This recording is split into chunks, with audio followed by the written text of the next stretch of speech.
예배로 나아갑니다라는 제목으로 하나님의 말씀을 함께 나누겠습니다.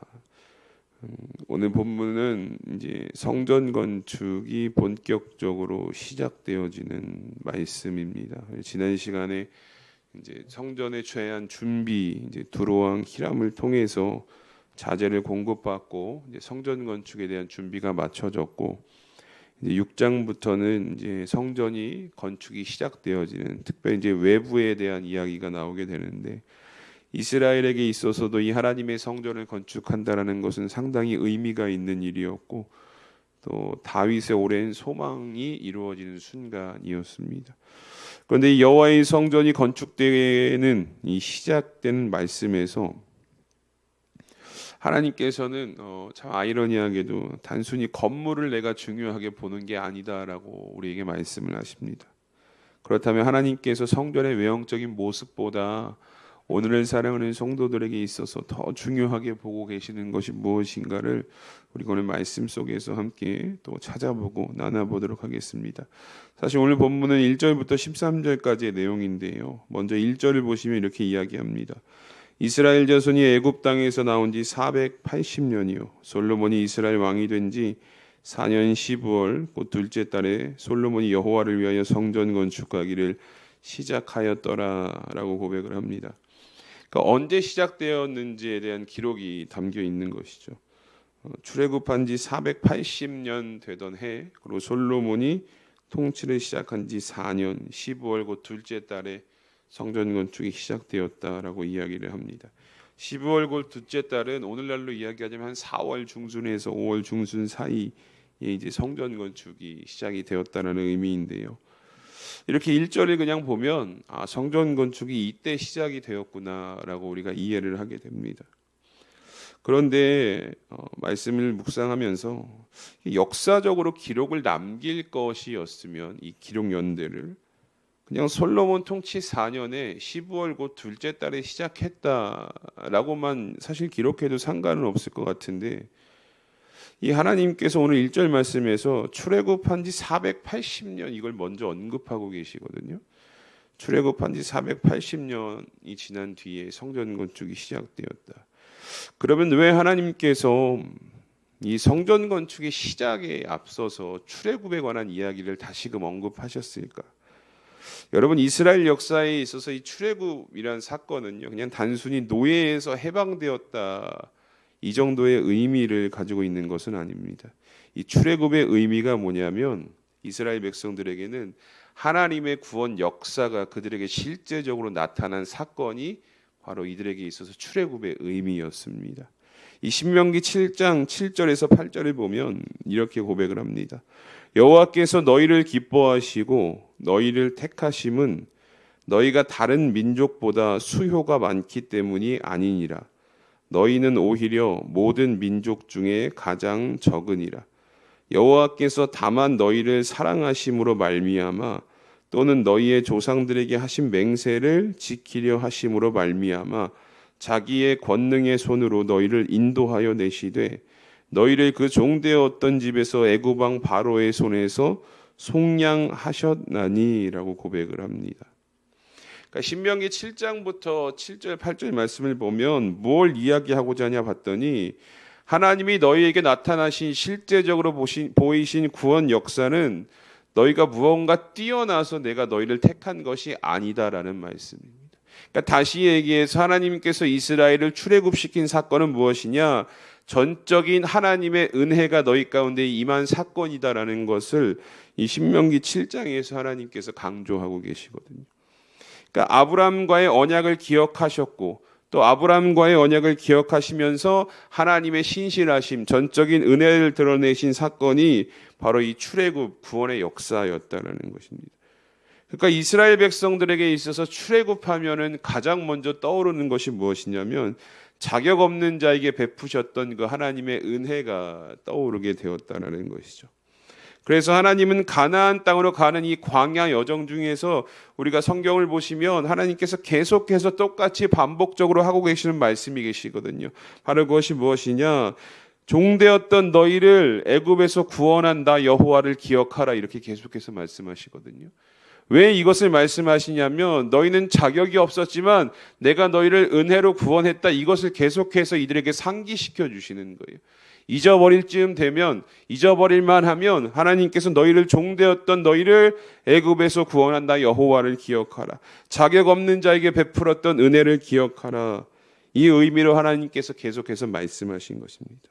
이렇게 하나님은요, 무조건적인 은혜, 어떤 이들의 조건을 보고 어떤 이들의 수요를 보고 하나님께서 이들을 택하시고 하나님의 백성 삼으신 것이 아니라 아브라함을 택하시고 그에게 약속하셨던 그 약속을 이루신 하나님의 전적인 은혜가 나타난 사건이 뭐냐? 바로 출애굽 사건이었다는 것입니다. 그러면 우리가 여기서 생각해 볼 것이 있습니다. 그러면 왜 하나님은 오늘 이 성전 건축의 시작이거든요.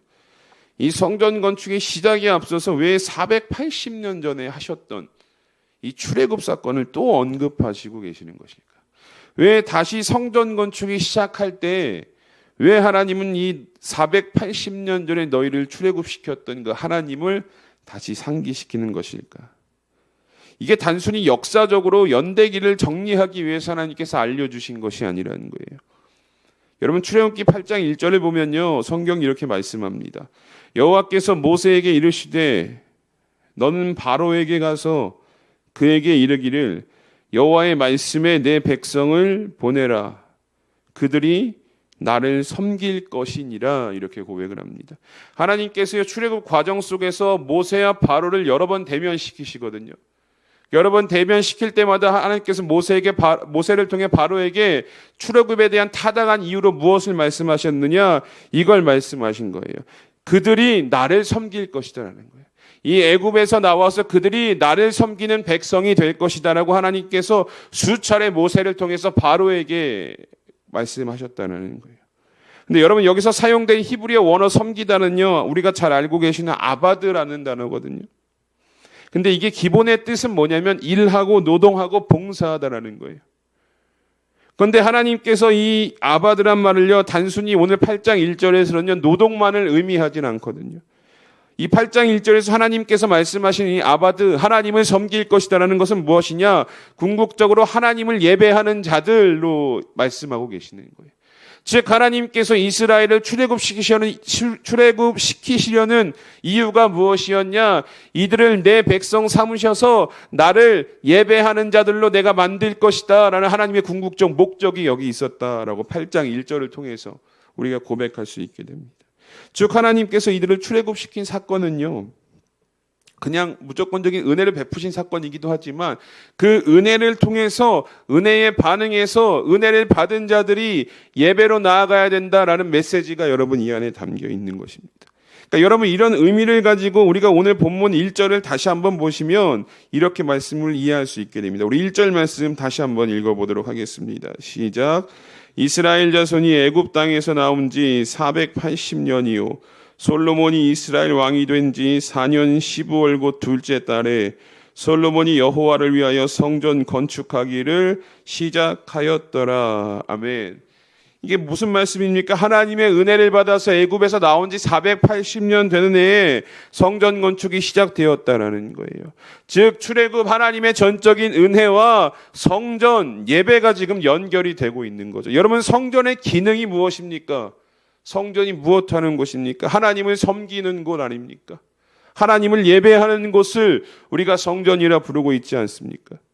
즉 본문 1절 말씀은요, 구원의 은혜를 받은 자의 합당한 모습은 뭐냐? 구원받은 자의 목적, 하나님께서 왜 구원하셨냐? 왜 그들에게 전적인 은혜를 베푸셨냐? 예배로 이어지고 있다는 거예요. 이 성전의 기능을 말씀하시면서 그래서 오늘 출애굽 480년을 성전 건축 시작에 가장 먼저 언급하신 이유는 무엇이냐? 은혜 받은 자들은 전적으로 구원받은 자들의 삶의 모습이 나타내야 될 모습은 뭐냐? 예배, 성전의 기능을 이야기하고 계신다는 거예요. 사랑하는 수함교회 성도 여러분, 오늘 1절 말씀요, 오늘 우리에게도 동일하게 말씀하고 있는 것이 무엇인데 하나님 성전이 언제 건축되었냐 이걸 말씀하고 있는 게 아니에요. 오늘 우리에게 어떤 말씀을 하고 계시냐? 우리도 예수 그리스도의 은혜로 구원받은 자들이다라고 먼저 이야기합니다. 영원히 죽을 수밖에 없었던 우리도 예수 그리스도의 그 전적인 은혜 안에서 구원받아서 살아가고 있는 자들이다. 그러면 우리가 그 구원을요, 단지 지옥에 가는 것을 멸하는 티켓 정도로만 생각하는 것이 아니라 구원받은 자들이 어떻게 살아야 되는가, 하나님께서 왜 우리를 구원하셨는가, 그 목적이 무엇인가, 하나님을 예배하는 존재로서의 회복을 시키시기 위해서 우리를 구원하셨다라고 오늘 1절 말씀이 우리에게 말씀하고 있는 것입니다. 이것을 우리가 들을 수 있어야 되는 거예요. 그냥 출애굽한 지 480년 지난 뒤에 하나님께서 성전 건축을 시작하시다. 물론 연대기적 의미는 있겠죠. 그런데 이게 단순히 그냥 숫자 노름이 아니라 하나님께서는 이 출애굽 사건을 통해서, 구원의 사건을 통해서 은혜 받은 자들이 성전의 기능, 예배하는 삶으로 나아가야 됨을 오늘 말씀을 통해서 강조하고 있다는 것입니다.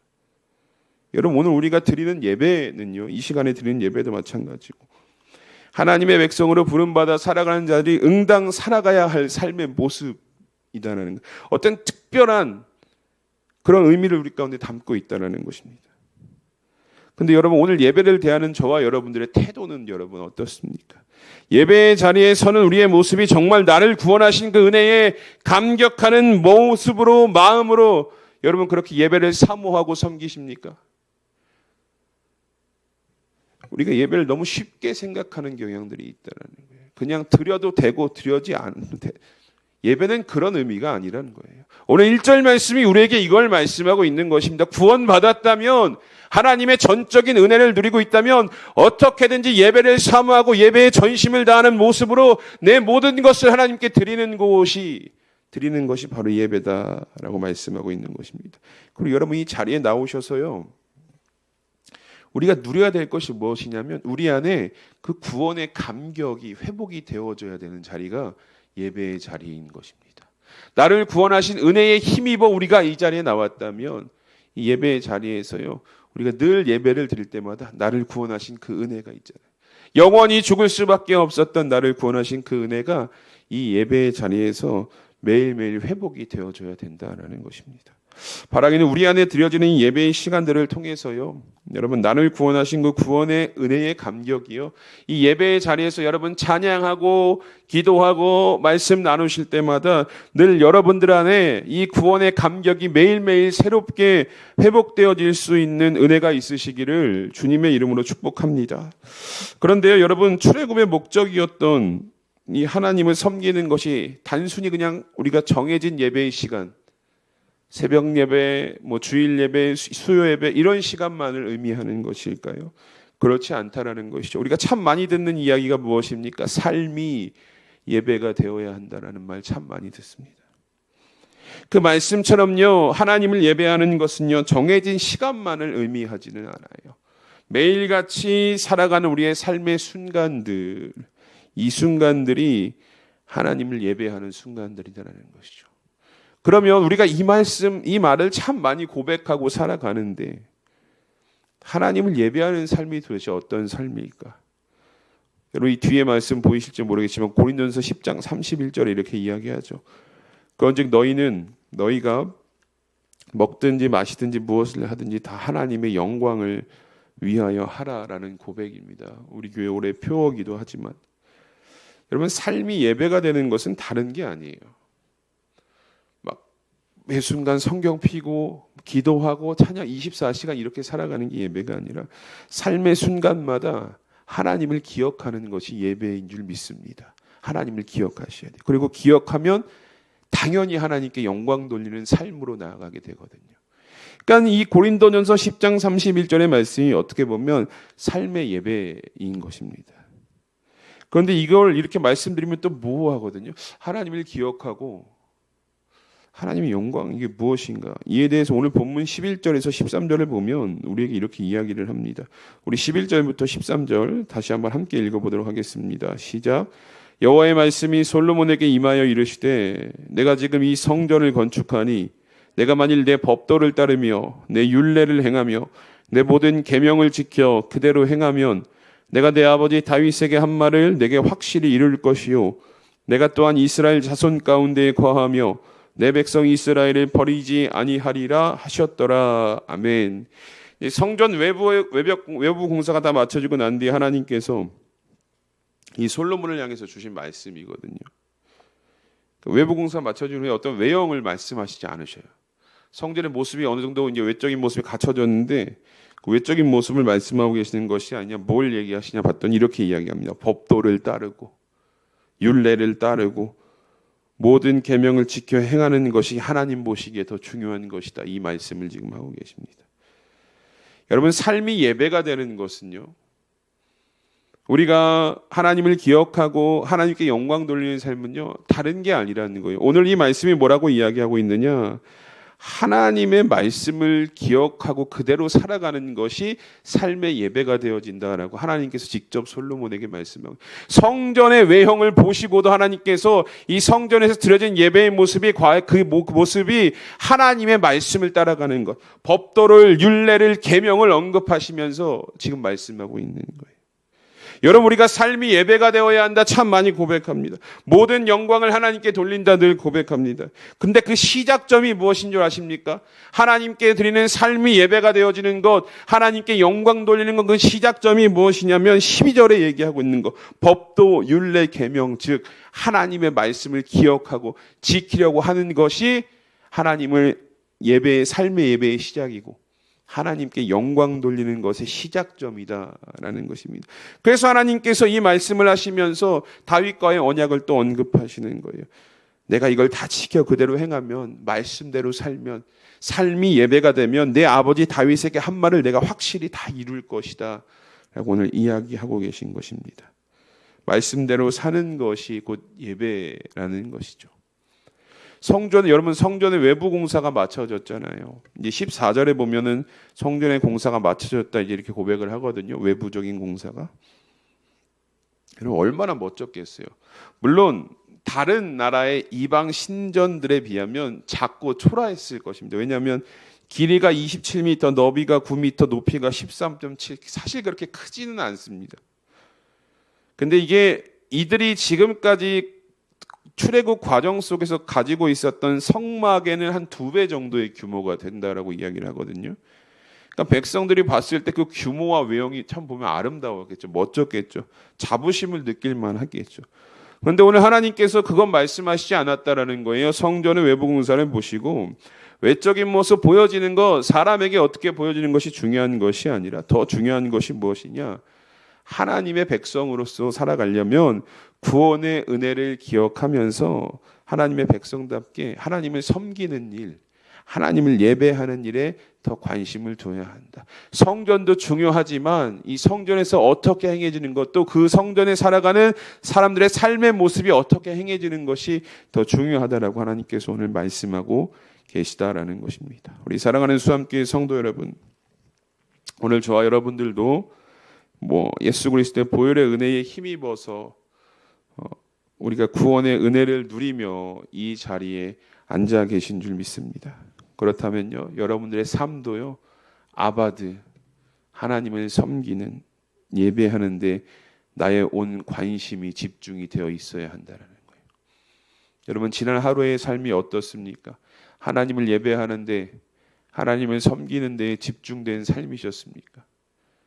하나님을 기억하고 율례를, 법도를, 계명을 지키기 위해 힘쓴 하루셨습니까? 이것이 구원받은 자, 무조건적인 은혜 받은 자의 삶의 모습이다라고 오늘 성경이 말씀하고 있다는 것이죠. 바라기는 여러분, 오늘 하루를 또 이 새벽부터 시작하셔서 살아가실 텐데, 가정에서, 직장에서 정말 하나님이 기뻐하시는 구원받은 자의 합당한 이 삶의 모습을 통해서 오늘 하루도 여러분들의 삶이 아바드, 하나님을 섬기는 삶으로, 예배하는 삶으로 채워질 수 있기를 이 시간 주님의 이름으로 축복합니다.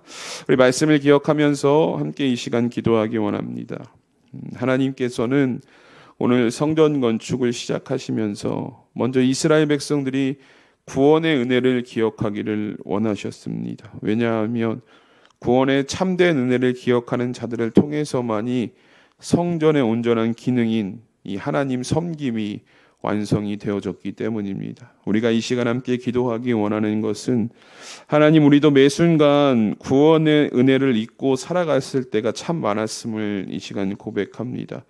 그러나 오늘부터라도 날마다 구원의 은혜를 기억하게 하시고 그 구원의 감격 안에서 살아갈 수 있는 성도가 되게 하여 주시옵소서. 그리고 구원받은 자들의 삶은 구원의 감격으로 끝나지 않고 하나님을 온전히 섬기는 삶으로 이어짐을 이 시간 고백합니다. 오늘을 살아가는 우리의 삶의 모습이 구원받은 자답게, 은혜 받은 자답게 하나님을 섬기고 예배하는데 전심을 다할 수 있는 성도로 오늘 하루를 살아가게 하여 주시옵소서라고 우리 이 시간 말씀을 기억하면서 함께 기도하며 나가겠습니다. 다 함께 기도합니다. 하나님 감사합니다.